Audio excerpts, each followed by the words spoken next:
오늘 함께 나누실 하나님 말씀은 잠언 3장 말씀입니다. 하나님 말씀 잠언 3장 13절부터 18절까지. 잠언 3장 13절부터 18절까지 교독하겠습니다. 지혜를 얻은 자와 명철을 얻은 자는 복이 있나니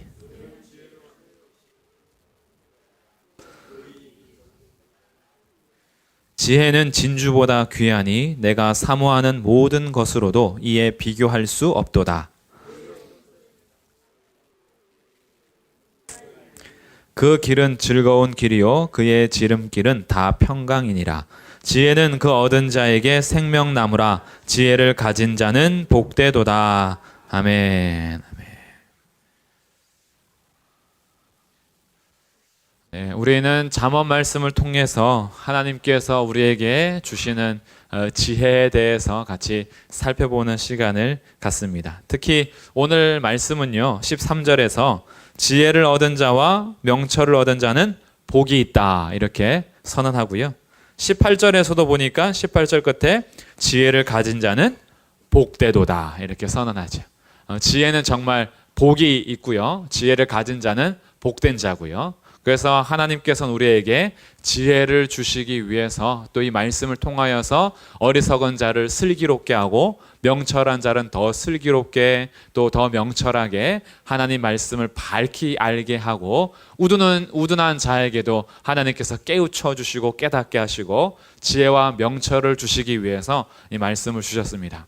그래서 단지 솔로몬을 통해서 솔로몬만 가지고 있는 어떤 지혜 속에서 한 사람의 솔로몬이 찬양받도록 한 것이 아니라 그 솔로몬을 통해서 하나님의 백성들도 이 지혜를 갖도록 하시는 거죠. 그래서 잠언 말씀을 통해서 하나님께서 우리에게 지혜를 하나씩 더 얻어가시고 지혜를 누리시는 삶이 되기를 주님의 이름으로 축복합니다. 특히 지혜는 어떤 구원과 연관지어서 우리에게 지금 말씀하기보다는 물론 이 지혜를 생명으로 나중에 연결시키기는 하는데 이 땅에서 성도로서 믿음의 사람들이 어떻게 살아야 행복하고 복된 것인가 라는 삶의 기술들을 하나씩 가르쳐 줍니다. 그래서 제가 수요일에 한 장씩 이렇게 차례대로 하는 것이 아니라 제가 이번에 새 도전을 하려고 그래요. 주제별로 묶어서 이 말씀을 나누려고 하는 중인데 오늘은 도대체 지혜가 어떻게 유익한가? 지혜의 유익이 도대체 무엇이며 지혜의 특징은 어떻게 되고 미련함이라는 것은 무엇인가? 이 세 가지 큰 틀을 가지고 같이 말씀을 나누려고 합니다. 먼저 우리 지난주에 서론격으로 한번 쭉 정리하면서 1장, 9장, 31장에서 반복하는 것이 있었어요. 지혜는 여호와를 경외하는 것이다. 그래서 여호와를 경외하는 것이 지혜와 지식의 근본이다. 그래서 근본의 의미에 대해서도 우리가 지난주 함께 나눴습니다. 그러면 도대체 지혜가 어떻게 유익하길래 우리에게 계속해서 지혜를 찾으라 하고 지혜를 가지라고 하는가? 이 지혜의 유익을 제가 1장부터 3장까지 안에서 10가지 정도를 한번 찾아봤어요. 그래서 한번 우리가 어떻게 지혜가 유익한지 아마 그 뒤에를 찾으면 더 많이 있을 텐데 또 너무 많이 한꺼번에 찾을 수는 없으니까 오늘은 한번 10가지 정도의 유익을 찾아보겠습니다. 먼저 2장 8절 말씀 함께 보겠습니다. 2장 8절 대저 그는 정의의 길을 어떻게 하세요? 네, 정의의 길을 보호하신다. 그리고 정직한 성도의 길을 어떻게 해요? 보전하신다. 지혜의 유익 첫 번째, 하나님께서 정의의 길을 보호하시고 그의 성도들의 길을 보전하신다. 그래서 하나님께서 돌보시는데 하나님이 지키시는 길이 있어요. 그 지키시는 길이 결코 이 땅에서 불의가 이기지 못하도록 하실 겁니다. 정의가 결국은 승리하게 할 건데 이 정의의 길을 보호하고 성도가 걸어가는 길이 보전되는 것이 지혜의 유익이다. 그래서 이 땅을 살아가는 동안에 우리가 지혜를 가지면요 정의의 길을 걸어갈 수 있다는 거예요. 세상에서 무엇이 옳은지 무엇이 옳지 않은지 무엇이 공의이며 무엇이 불의인지 정의와 불의를 우리가 분별할 수 있게 되고요. 그 안에서 성도들이 이 옳은 길을 걸어가도록 보전해 주는 것이 지혜다. 그러니까 지혜가 있으면 이 길을 잘 걸어갈 수 있다 알려주고요. 두 번째, 2장 10절부터 22절까지 길게 되어 있는데, 지혜와 지식, 분별력과 명철함으로 악한 자의 길, 사망의 길에서 뭘까요? 너무 길게 잡아놔가지고 못 찾겠죠. 이게 10절 11절에서 요약한 거예요. 10절 11절 2장 10절 11절 곧 지혜가 내 마음에 들어가며 지식이 내 영혼을 즐겁게 할 것이요 근신, 여기서 말하는 근신이 분별력이에요. 분별력이 너를 지키며 명철이 너를 어떻게 한다? 보호한다. 보호하는데 12절부터 20절까지 쭉 보니까 어디에 어떻게 보호하냐면 악한 자의 길에서 보호합니다. 그리고 18절 그의 집은 사망으로 그의 길은 수올로 기울어졌는데 20절 지혜가 너를 선한 자의 길로 행하게 하며 또 의인의 길을 지키게 한다 해서 이 지혜가 우리로 하여금 악한 자의 길, 사망의 길에서 보호한다 해서 여기도 보호가 나왔네요. 첫 번째 보호는 정의의 길을 갈 수 있도록 보호하는 것이라면요. 두 번째 길은 악한 자의 길을 가지 않도록 보호해 주는 거예요. 사망의 길에 빠지지 않도록 보호하는 거죠. 그래서 우리에겐 지혜가 많이 필요합니다.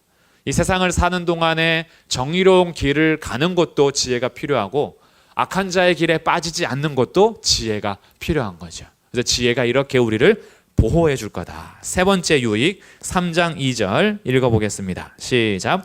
그리하면 그것이 내가 장수하여 많은 해를 누리게 하며 평강을 더하게 하리라. 장수하여 많은 해를 누리고 무엇을 더한대요? 평강을 더한답니다. 평강. 장수함이 늘 불안한 가운데서 평강 없는 장수가 아니라 많은 해를 사는 동안에도 이 평강을 더해 주시는 삶, 이것이 지혜 있는 자들에게 주시는 유익이라는 거예요. 그래서 우리들이 지혜로운 노인 앞에 서면요, 그 어르신의 말 한마디 한마디를 통해서 복잡하고 어려운 문제들 속에서도 그 어르신의 지혜로운 한마디가 젊은이들에게 평강을 줄 때가 있어요. 아, 그렇구나. 그거 아무것도 아니구나. 우리 어린이들도 이제 우리 어른들 앞에 딱 서면요, 사회 시간, 역사 시간에 배웠던 현장들을 듣잖아요. 일제시대가 어땠는지, 6.25는 어떻게 됐는지, 보릿고개는 어떻게 넘었는지, 새마을 운동이 무엇인지, 그 공화국을 지내면서 어떤 일이 있었는지 우리 어린이들은 아무것도 모르잖아요. 그래서 배웠던 거를 우리 어르신들은 다 삶에서 겪어내셨어요. 많은 해를 지낸다라는 것은요, 우리가 학교에서 얼마나 많이 배웠느냐, 그래서 우리의 졸업장이 초졸이냐 중졸이냐 고졸이냐 대졸이냐 이걸로 따질 수 있는 게 아니에요. 우리 장수함은요, 하나님께서 그 인생 속에서 학력의 지식으로 배우는 것이 아니라 삶의 경험에서 배우게 하신 것이 있어요. 저는 김장할 때마다, 이번에도 김장 막 몇 번 하잖아요. 그때마다 우리 조상들의 지혜가 얼마나 대단한지, 김치에 들어가는 양념을 보니까 이거는 건강하지 않을 수가 없어요. 김치는 정말 보양식이에요. 보양식 중에 보양식인 것 같아요. 이런 걸 어떻게 만들어냈을까? 또 이 고춧가루 않는 백김치, 이건 또 어떻게 그렇게 해냈을까? 그리고 이 날짜, 음력 날짜 딱 따져가지고 그렇게 해서 해내는 이런 지혜들이요, 도대체 학교에서 뭐 배워서 나왔겠어요? 삶에서 내려오는 그 지혜들이 있어요. 그래서 많은 해를 누리며 장수하면서 그 안에서 여러 새참 바람들도 겪어나가고 어렵고 힘든 길을 지내면서 그 안에 이 흔들리지 않는 평강을 다 붙잡아주는 게 지혜다. 그래서 지혜로운 어른들은요, 이 평강이 그의 삶을 확 붙잡고 있어요. 이게 세 번째 누리는 유익이고요. 자, 네 번째는 3장 4절입니다. 그리하면 내가 하나님과 사람 앞에서 뭘 받는데요? 은총을 받는답니다. 은총과 귀중히 여김을 받는데요. 하나님께는 은총을 받고요, 사람들에게는 귀중히 여김을 받습니다. 이게 지혜의 유익이에요. 우리가 사실 정말 지혜로운 사람이 딱 서면요, 그 지혜로운 사람은 먼저는 하나님께 은총을 받은 자예요. 이 지혜가 하늘에서부터 주시는 거잖아요. 사람이 캐내는 게 아니거든요. 구할 때 하늘로부터 위로부터 내려오시는 지혜가 있어요. 그러다 보니까 이 지혜는 사실 하나님의 은총이고요. 은총을 받아 지혜를 누린 자들은 사람들에게 귀중히 여김을 받습니다. 그래서 사실 사람을 쥐고 흔드는 것이 돈인 것 같지만 사람들은요, 지혜로운 자의 말 한마디로 자기의 인생을 새롭게 할 수도 있어요. 그래서 이 귀중하게 여김을 받는다. 그래서 우리 역사 속에서도 지혜로운 자들이 존경을 많이 받죠. 정말 부유해서도 일을 할 때가 있지만 아무리 가난하고 힘이 없어도 지혜로운 자들을 통해서 나라와 공동체가 굳건히 서갈 때도 있어요. 그래서 지혜는 하나님의 은총과 사람들에게 귀중히 여김을 받는다. 이 지혜의 유익입니다. 다섯 번째 유익 3장 14절 여기를 같이 한번 읽어보겠습니다. 시작. 이는 지혜를 얻는 것이 은을 얻는 것보다 낫고 그 이익이 정금보다 나음이니라. 요즘에도 은과 금이 귀하긴 하지만 화폐 개념이 생기는 바람에 은과 금이 그렇게 피부에 와닿지 않을 수도 있는데 지혜를 얻는 것이 돈을 얻는 것보다 낫다. 지혜를 얻는 이런 의미죠. 그래서 금의 단위가 아무리 높아서 은보다도 귀하고 첫 번째 그 바로 나오죠. 15절 지혜는 뭐보다 귀하대요? 진주보다도 귀하대요. 그래서 다섯 번째는 은을 얻는 것보다 낫고 그 이익이 정금보다 낫다는 것이고 여섯 번째는 진주보다 귀하고 비교할 수 있는 것이 없어요. 비교할 수 없는 가치가 이 지혜다라는 거예요. 내가 가진 모든 것으로도 비교할 수 없다. 내가 무엇을 가졌든지 간에 그 무엇을 다 팔아서라도 지혜와 비교할 수가 없다. 이 정도의 유익이 바로 지혜다라고 알려주고 있어요. 그리고 지혜에는요, 일곱 번째 16절 지혜의 오른손에는 뭐가 있어요? 장수가 있답니다. 지혜의 오른손에는 장수가 있고 왼손에는 뭐가 있대요? 부귀가 있답니다. 지혜를 얻으면 장수하고요, 부귀를 누리십니다. 이 지혜를 가지세요. 아멘? 저만 가질까요? 예, 지혜를 다 가지시라는 거예요. 유익한 거예요. 그 지혜의 오른손에는 장수가 있고 지혜의 왼손에는 부귀가 있대요. 그래서 진짜 장수와 진짜 부귀는 지혜에 있다. 지혜를 가지면 이 부귀와 장수를 누리게 된다. 자꾸 이제 뭔가 우리가 꾸물꾸물 올라오는 마음들이 있을 수 있어요. 에이, 다 그렇지 않던데. 지혜 있어도 단명하시는 분이 있던데, 아무리 지혜로워도 부귀영화 못 누리는 사람들이 있던데, 이거는 어디서 배운다고요? 욥기하고 전도서에서. 그래서 지난주에 제가 했던 거예요. 지혜에는 두 가지 종류가 있다. 지금 우리가 하는 지혜는 하급지혜. 이거 하급지혜는 옳게 살면 그럼 반드시 성공한다. 이런 인과응보, 보응의 원리인데, 우리가 인생을 살다 보면 꼭 그렇게 되지 않을 때가 있더라. 이것이 욥기하고 전도서에서 배우는 고급 지혜. 근데 우리는 이제 아직은 하급 지혜, 이 잠언을 통해서 원리를 배우는 거예요. 이렇게 하면 이렇게 된다라는 기본 원리를 배우는 거니까 어떤 열애적인 상황을 가지고 삐지시면 안 돼요. 에이, 그렇지 않던데, 에이, 거짓말, 이거 아니던데, 이렇게 하지 말고 우선은 그걸 그대로 받아들이는 거예요. 갖고 지혜는 실제로 장수함과 부귀가 있고, 지혜는 하나님의 은총을 받으며 사람들에게 귀중히 여김을 받는다. 이게 기본 원리다. 이거를 알고 이 지혜가 유익하다는 것을 알아야 우리가 무엇을 구할까요? 지혜를 구하죠. 새벽에 기도하실 때나 아침에 밤에 기도하실 때 지혜를 주세요 라고 요즘에 기도하시나요? 지혜의 가치를 알아야 기도하는 거예요. 지혜의 가치를 알아야. 하나님, 요즘에 너무 힘들어요. 좀 경제적으로 좀 도와주세요. 이렇게 기도할 때 지혜의 가치를 안다면 지혜를 주세요. 부귀가 왼손에 있다잖아요. 지혜를 주세요. 이렇게 하면서 지혜의 가치를 알면 지혜를 구하는 거예요. 하나님, 제가 일터에서 어떻게 해야 될지 지혜를 주십시오. 가정에서 제가 어떻게 해야 될지 지혜를 주십시오. 교회에서 저의 직분을 어떻게 감당해야 될지 지혜를 주십시오. 하나님, 지금 이런 일들이 있는데 어떻게 해야 될지 지혜를 주십시오 라고 지혜를 구하는 거죠.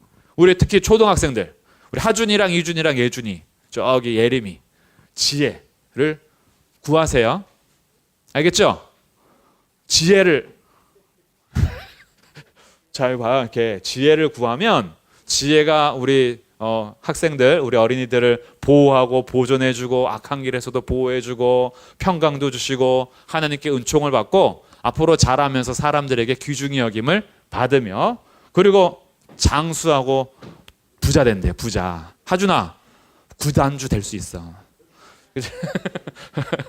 우리 하준이는 운동을 좋아하는데 자기가 운동을 못하니까 차라리 구단주가 되겠대요. 그래서 남다른 꿈을 가지고 있어요. 갖고 이런 부귀가 다 어디 있냐면 지혜에 있다. 지혜. 그래서 학생들 어렸을 때부터 이 잠언과 전도서, 욥기 이게 어려운 것 같지만 사실은 지혜들을 계속 갈망하게 만들어져요. 그래서 집에서도 자주 읽어주면 좋을 것 같고요. 자, 또 한번 유익을 보겠습니다. 8번째 유익 3장 18절. 자, 지혜는 그 얻은 자에게 뭐래요? 생명나무라. 아주 귀중한 표현이 나왔어요. 생명나무. 자, 생명나무 어디에서 처음 등장했을까요? 그렇죠. 에덴 동산에서. 에덴 동산 중앙에 두 나무가 있었는데 하나는 생명나무, 하나는 선악을 알게 하는 나무. 근데 이 생명나무를 하나님께서 보호하시고 가리셨죠. 화영검을 두셔서 이들을 쫓아내시고 생명나무에 접근하지 못하도록 하셨습니다. 근데 뭐가 생명나무라는 거예요? 지혜가 생명나무라는 거예요. 이거 굉장한 겁니다. 이 생명나무는 나중에 요한계시록에서도 나와요. 요한계시록의 생명나무가 달마다 열매를 맺으며 그 잎사귀는요 만국을 치료하는 잎사귀예요. 그러니까 이 생명나무에는요 치료와 생명이 계속해서 일어나는데 그 생명나무를 지혜로 지금 지혜가 생명나무다 이렇게 가르쳐 주고 있어요. 이만큼 귀하다. 그럼 9번째 3장 23절부터 25절까지의 내용인데 내가 내 길을 평안히 행하겠고 내 발이 거치지 않겠으며 누울 때에 두려워하지 않겠고 누운 즉 내 잠이 달리로다. 요즘에 잠이 잘 못 드시는 분이 계세요? 뭘 구하면 될까요? 지혜를 주십시오. 잠자는 거하고 지혜하고 도대체 무슨 상관일까 할 수 있는데 지혜를 얻은 자는요 밤에 누울 때도 달콤한 잠을 잔답니다. 얼마나 귀해요. 그리고 25절 갑작스러운 두려움도 악인에게 닥치는 멸망도 두려워하지 마라. 그러니까 지혜를 얻으면 9번째 유익이 두려움이 사라지고 뭘 얻을까요? 평안을 얻어요. 평안. 23절에 나오는 것처럼 내가 내 길을 평안히 행하겠다라고 해서 이 평안이 또 나오네요. 그러니까 우리가 자꾸 두렵고 막 심장이 벌렁벌렁거리고 앞길이 자꾸 두려워지는 건요 사실은 지혜가 없어서 그래요. 지혜를 이렇게 하나님께서 주신 지혜를 누리면 밤에 잘 때에도 단잠을 자고 걱정과 두려워하지 않고 평강을 얻으면서 지낼 수 있다. 마지막 오늘 찾아볼 10번째 3장 35절 지혜로운 자는 무엇을 기업으로 받는데요?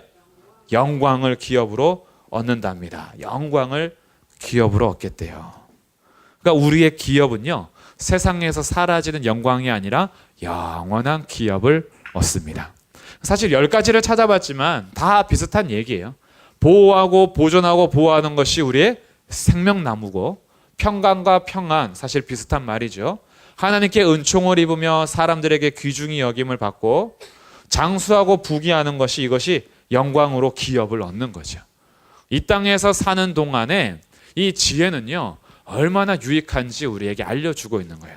음과 금보다도 귀하고 진주보다도 귀하고 비교할 수 없는 영광으로 우리가 기업을 삼는다. 이 지혜를 구하셔야 되겠어요? 안 구하셔야 되겠어요?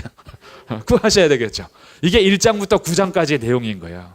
1장부터 9장까지 지혜가 얼마나 중요하냐, 지혜가 얼마나 가치가 있느냐. 그래서 지혜를 구해라.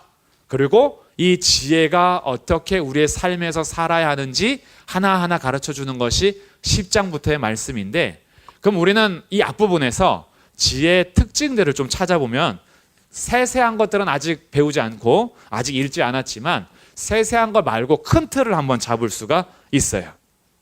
자, 그럼 지혜의 특징입니다. 지혜의 특징. 이것도 1장부터 이제 9장 안에 있는 내용들이에요. 첫 번째 무엇을 듣는다일까요? 2장 1절 뭐 이런 데 나오는 거예요. 2장 1절 그리고 1장에서도 나와요. 1장 8절 뭐 이렇게. 내 아들아 내 아비의 뭘 들어라? 훈계를 들어라. 지혜로운 자의 특징은요, 훈계를 듣습니다. 훈계를 듣지 않는 자는 미련한 자다, 이렇게 해요. 우리 사람들이 살다 보면요, 누가 지혜로운가 이 특징들을 찾아볼 수 있어요. 다른 사람의 말을, 특히 아버지와 어머니의 말을 귀 기울여 듣는 거예요. 이거는 꼭 부모님만을 의미하는 것이 아니라 우리 먼저 된 어른들, 선생님들, 이런 분들의 말을 잘 듣는다. 그래서 나한테 뭔가 훈계를 할 때요, 기분 나쁘거나 그냥 감정만 상하는 것이 아니라 어른들이, 선생님이, 부모님이 왜 이렇게 말씀하시는지를 새겨 듣는 자가 지혜로운 자인 거예요. 그러니까 지혜는 이렇게 특징들이 나타나요. 그래서 우리도 그런 얘기 하잖아요.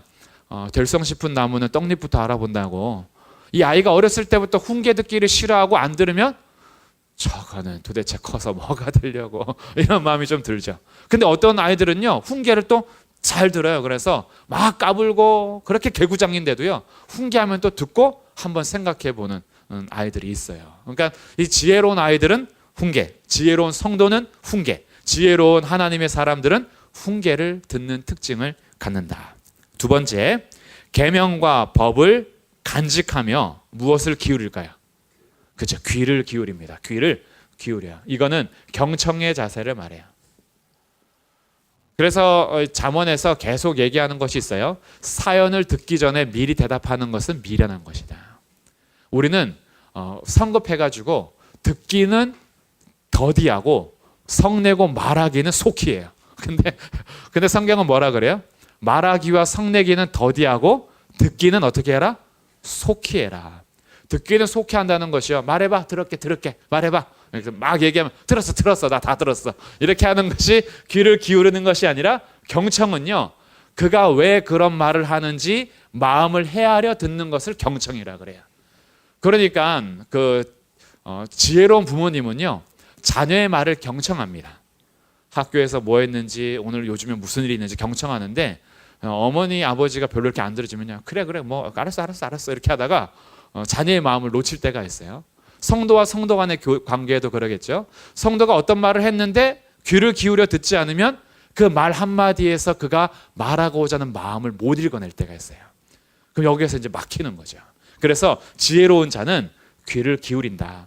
그 사람의 마음을 헤아리면서 듣는다라는 거예요. 이게 특징이에요, 특징. 이거는 뭐 이렇게 지혜로운 자가 나타난 특징이니까 우리에게 요청하는 겁니다. 귀를 기울여라. 다른 사람의 말에도 귀를 기울이고 하나님 말씀에도 귀를 기울이고 귀를 기울여라. 세 번째, 마음에다가 뭘 둘까요? 마음에 말씀을 둡니다. 말씀. 이거는 제가 조금 단어를 바꾼 건데, 뭐 계명, 법 이런 걸 말하는 거예요. 훈계 이런 거를 마음에 둔대요. 그러니까 이것을 좀 종합적으로 해서 제가 말씀을 둔대 이렇게 정리를 해봤어요. 마음에 말씀을 둔다. 이거는 마음에 말씀을 새긴다 이런 뜻이에요. 우리가 좋은 음악을 들을 때도요, 그 가사 한 절이요, 내 마음에 탁 새겨질 때가 있어요. 그러면 하루 종일 그게 묵상이 될 때가 있어요. 좋은 노래도, 좋은 드라마 대사, 명대사들을 들으면요, 뭐 이렇게 그 한 마디, 한 문장에서요, 막 이렇게 뭔가 파생돼서 생각되는 것들이 많아요. 그러면 작가가 되게 궁금해지죠. 도대체 어떻게 이런 글을 쓸까? 동백꽃 필 무렵 보셨어요? 용식이 맞나요? 이 대사 한마디 한마디, 좋은 드라마들을 통해서 이 대사들이 올 때, 막 맨날 그 막장 드라마 말고요, 맨날 바람 피고 이혼나 말고 찾아서 복수하고 뭐 이런 거 말고, 정말 좋은 드라마나 좋은 영화를 통해서 명대사들은요, 이게 딱 남는 게 있어요. 우리 그 책에서도, 희극에서도 그런 거 있잖아요. 죽느냐 사느냐 그것이 문제로다. 이것은 뭐 아무 때나 막 갖다 붙이는 거죠. 근데 우리 안에 새길 것은 이 말씀을 새기면요, 이 말씀은 언젠가 나의 삶을 딱 붙들어 줍니다. 이 땅에서 사는 동안에 노래 가사와 드라마 대사도 나의 삶을 비춰줄 때도 있지만, 하나님 말씀, 영원한 하나님 말씀이 내 마음에 새겨진다면 이거는요, 어떤 상황 속에서든지 어떤 일을 만나든지 지혜가 이제 거기서부터 샘솟게 되죠. 그래서 지혜로운 자는 말씀을 계속 마음에 새기기 위해서 노력합니다. 그래서 이것이 이제 나오는 것이 말씀 읽기, 뭐 묵상하기, 암송하기 이런 등등. 자주 듣기 이런 것들이 마음에 계속 새기는 거죠. 그래서 지혜로운 사람은 말씀을 가까이 합니다. 가까이 하는 거예요. 네 번째, 마음을 다하여 여호와를 어떻게 할까요? 여호와를 신뢰한다. 3장 5절. 너는 마음을 다하여 여호와를 어떻게 해라? 신뢰해라. 신뢰. 그래서 지혜로운 자의 특징은 자기를 신뢰하지 않고 여호와를 신뢰합니다. 사람들이 많이 무너지는 이유는 자기를 신뢰해요. 자기가 가진 어떤 힘, 자기가 가진 지혜, 자기가 가진 경험, 자기가 가진 줄 이런 것들을 신뢰하다가 그게 썩은 동아줄이 되는 거죠. 언젠가 확 끊어지는데 지혜로운 사람은 자기를 신뢰하지 않고 여호와를 신뢰한다. 이것과 이어서 6절, 3장 6절. 너는 범사에 그를 어떻게 하라? 인정해라. 이게 다섯 번째. 모든 일에 여호와를 인정해라. 하나님의 주권 앞에 자기의 삶을 두는 것이 지혜의 특징이다. 사실 이해 안 되는 일들 많잖아요. 왜 나의 삶에 이런 일이 있을까? 그러면 정말 살기가 답답할 때가 있어요. 그리고 이 나쁜 일이 하나만 오는 것이 아니라 막 동서남북에서 쏟아질 때가 있어요. 도대체 왜 이런 일이 벌어질까라는 것에서 우리가 기억하는 지혜로운 자들은 내가 이해하지 못하는 상황 가운데 던져졌을지라도 이 모든 일에 하나님이 계신다. 하나님이 허용하거나 하나님께서 행사하지 않았다면 사실은 그 어떤 일도 일어날 수 없으니 모든 일에 여호와를 인정하는 거예요. 인정하는 거. 나쁜 일이든지 선한 일이든지 하나님을 인정하기 시작하는 그 마음이 지혜로운 특징이다. 여섯 번째, 악에서 떠나며 여호와를 경외함으로 그를 공경한다. 공경한다. 그래서 이것은 9절 말씀인데 3장 9절. 내 재물과 내 소산물의 처음 익은 열매로 여호와를 공경하라. 하나님 앞에 이게 조공 바치는 것처럼 하나님께 나의 모든 소유의 주인이심을 인정하면서 공경하는 그의 태도. 이 물질관이 뚜렷한 사람인 거예요. 공경이라는 것은 나의 삶에 물질관에 있어서 하나님을 인정하는 것을 공경으로 표현했어요. 그래서 우리가 부모님을 공경할 때에도 우리가 어떤 용돈들을 드리거나 아니면 뭐 이렇게 명절 때 선물을 드리거나 이렇게 우리의 소산물 중에서 정성을 다해서 선물을 하는 것처럼 하나님을 경외하는 것을 우리의 처음 익은 열매로 하나님께 드리는 그 고백, 그 감사, 이것을 여호와를 경외하는 것으로 공경하는 것으로 우리에게 기록을 해주고 있어요. 그래서 우리의 물질관, 이 땅에서 사는 동안에 우리의 소유가 하나님으로부터 나왔다라는 것을 인정하여서 주님 앞에 공경하는 삶을 살면 그러면 약속하는 것이 있습니다. 10절 읽어보겠습니다. 3장 10절 시작. 그리하면 내 창고가 가득히 차고 내 포도즙 틀에 새 포도즙이 넘치리라. 하나님께서 날마다 채워주시는 약속을 하는 거죠. 그래서 지혜의 특징 여섯 번째는 여호와를 경외함으로 그를 공경한다. 일곱 번째, 오늘 지혜의 특징에서 마지막 일곱 번째는 무엇을 베풀며 살까요? 자, 27절입니다. 27절.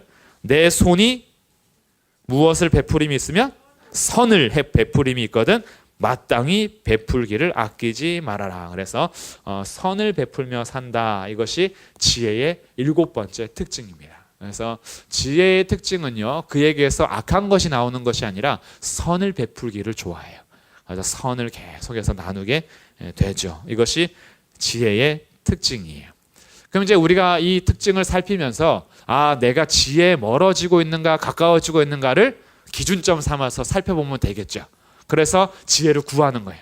하나님 앞에 하나님 지혜가 이렇게 유익하다는데 저의 삶을 보니까 지혜로부터 좀 멀었네요. 요즘에 훈계 듣기를 싫어하고 귀를 기울이지 않고 말씀을 마음에 두지 않고 있었는데 이게 내가 잘못된 길을 가는 거였구나. 제가 다시 지혜의 길을 가겠습니다. 선을 베풀기를 제가 계속해서 베풀기를 좋아하고 아끼지 않고 이웃에게 또 베푸는 어떤 이런 행동들을 우리가 다시 이렇게 하는 거죠.